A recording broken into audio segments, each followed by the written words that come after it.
Okay.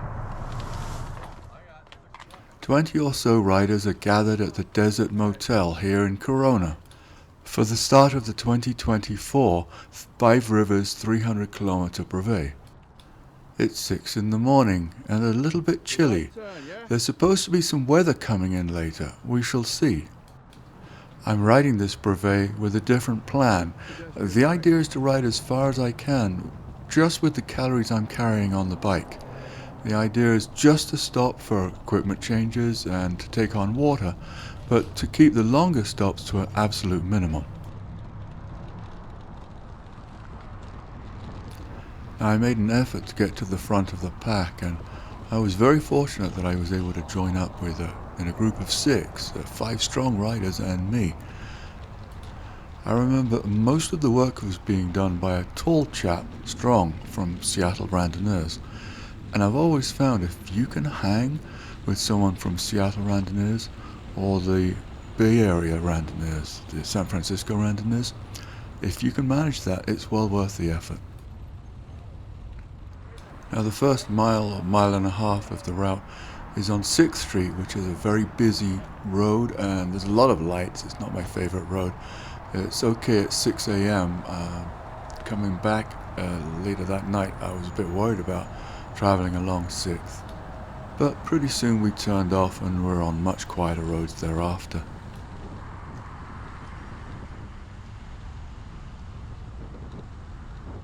So the temperature's about 40 degrees Fahrenheit on this part of the ride, and we're going downhill pretty quickly, so it's a good test of our cold weather gear.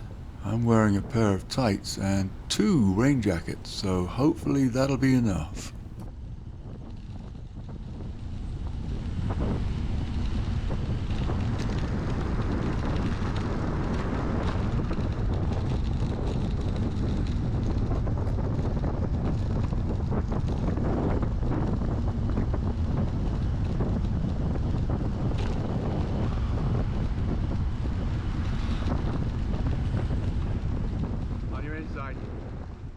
One thing about the design of this ride is it makes good use of the onshore and offshore flows.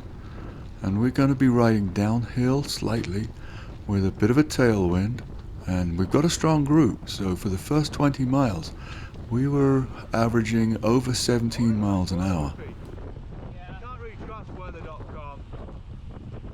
5 miles into the ride, one of the riders peeled off to go to the 76 gas station on Green River Road, which brought us down to 5 riders. And a mile after that we entered the Santa Ana River Trail, which takes us 30 miles to the Pacific Ocean. It's slightly downhill, and we had a slight tailwind and a strong 5-man group. And by the time we reached the ocean, our average would be 18.1 miles per hour.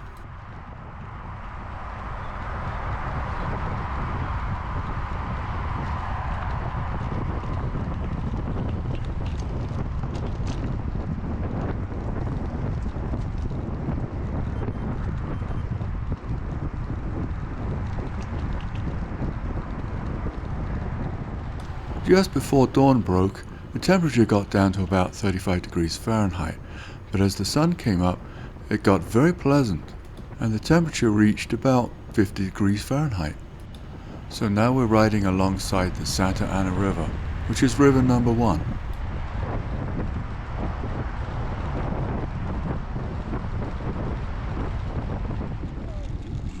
Right turn. Now the route doesn't go all the way to the beach. It turns off about 2 miles early so we can get access to our first control.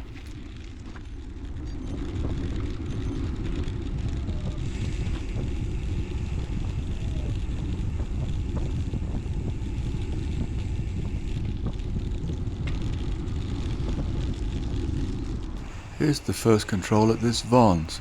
Normally I would stop, lock my bike up, go inside, get some Gatorade, get a sandwich, eat it, unlock my bike and start riding again. That would take 15 or 20 minutes. Now I'm doing okay on water. I've got a lot of calories with me. So today all I'm going to do is stop long enough to take a rain jacket off and move a sandwich up to my aero bar bag. And it turns out the rest of the group had the same idea, so we stayed together.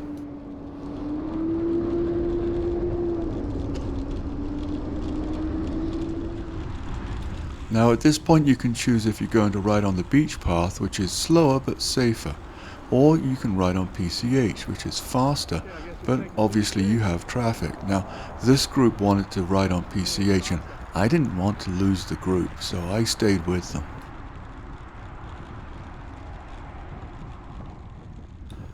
Now at this point here, PCH is flat and we had a slight tailwind. I'm riding at 23 miles an hour and they are dropping me. Oh my god.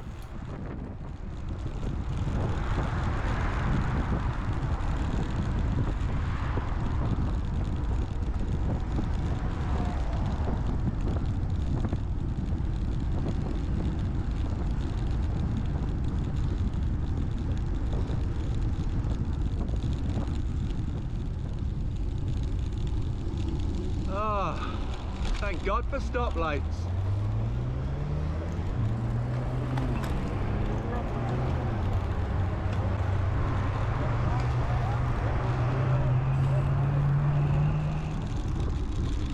After about 7 miles of riding on PCH, we turn onto the San Gabriel River Trail.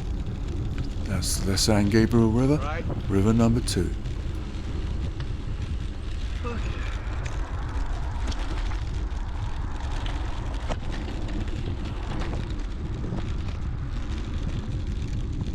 Now the San Gabriel River Trail has odd winds. We're riding pretty much due north right now, but the wind can change direction completely in just a few miles. And of course you always remember the headwinds more than the tailwinds. So it's easy to get the impression that you're getting a headwind in both directions. It can be a bit depressing sometimes. Now I'm sure everyone remembers this appalling piece of bike path design, a tight corner with a 20% climb, particularly dangerous if someone's trying to come down at the same time. Yeah, there you go.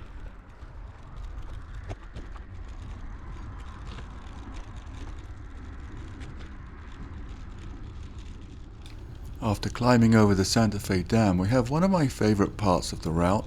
We're passing through the Santa Fe Nature Center. Now, please forgive me, I hadn't realized, but my camera mount had come loose, so the camera's bouncing all over the place, even more than the image stabilization can handle.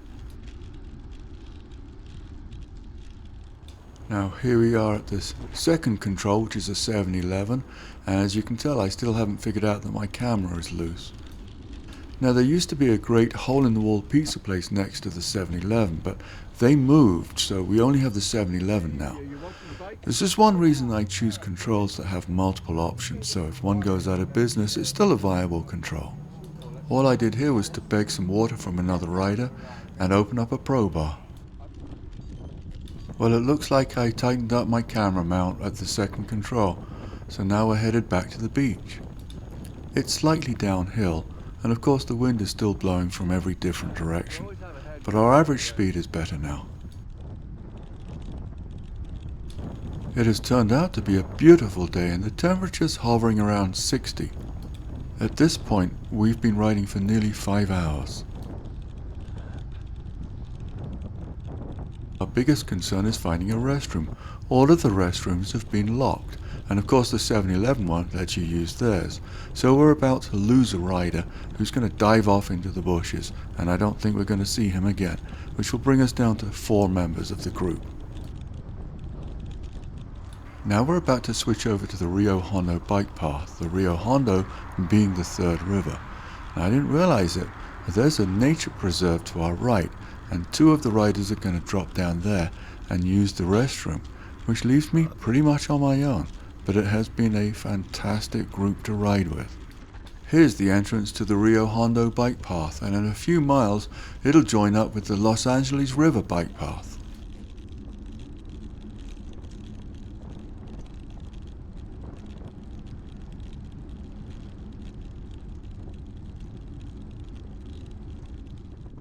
Here we are on the Los Angeles River Trail. The Los Angeles River is the 4th river. The rider who dived off into the bushes has caught up with me. So we're a group of 2 at least. The Los Angeles River Trail is pretty urban, so we won't be spending much of the video on it. We only had about 5 miles of headwind as we approached Long Beach, which was a nice surprise. And that's why I'm not going to stop for the people getting on the boat. no, no, and that's why it really doesn't matter what route you take. You Yeah. After several attempts to find an open restroom, I finally found one and managed to use it. Why do Parks and Recreation think if they lock the restrooms, we won't need them? Anyway, the fourth control is here at Belmont Pier, and I just rode by it, thinking I had enough pro bars to get to the last control. After cycling south on PCH for about 10 miles, we headed inland alongside the San Diego Creek. That's the Fifth River. Here I am at the fourth and final control in Irvine. This is one of my favorite controls because there are so many options here.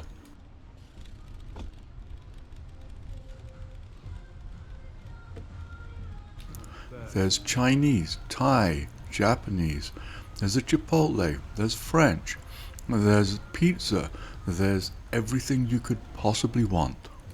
And right now, I want French bakery. I got a salmon and avocado croissant, and I got an egg and cucumber sandwich, as well as some chocolate milk. This is the first real food I've eaten all day, and I'm 155 miles into the ride. It was amazing. It's really important to eat well here. There's 35 miles to the end of the ride, with 1,700 feet of climbing. And look who's caught up with me, just as I was about to leave. It's Shai. He started 10 or 15 minutes behind the rest of the group. Shai seems to be in a very good mood. He's offered to pull me to the end. The only problem is, he's about twice as fast up the hills as I am.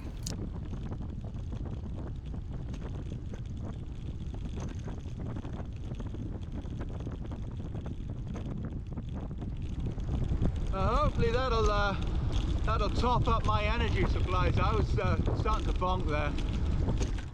Here's a reminder of the entrance to the West Irvine bike trail, which seems to be quite difficult for some people to navigate to. It's late in the ride and tricky to spot, especially in the dark.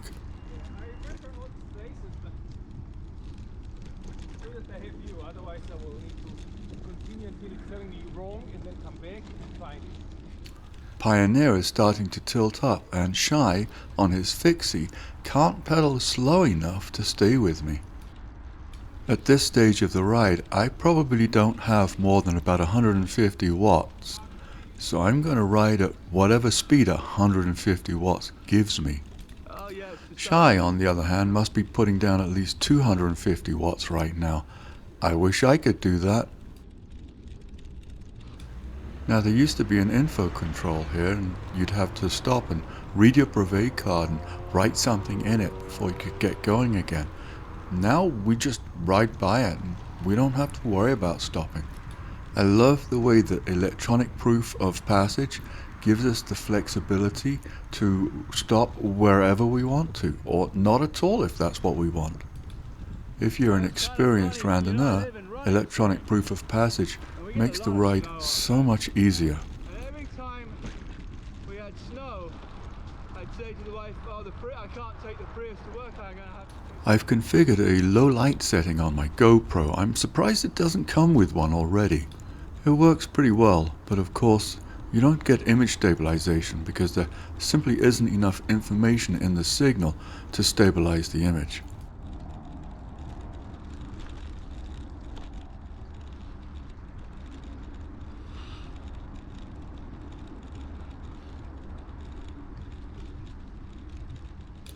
Shai actually did stay with me, but the only way he could do it was by looping around at the top of each hill until I caught up with him. Second light. Yeah, frontage.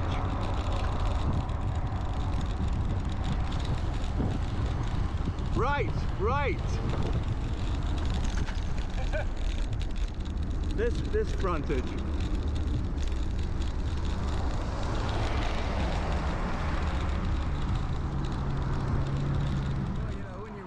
And here we are at the end of the ride.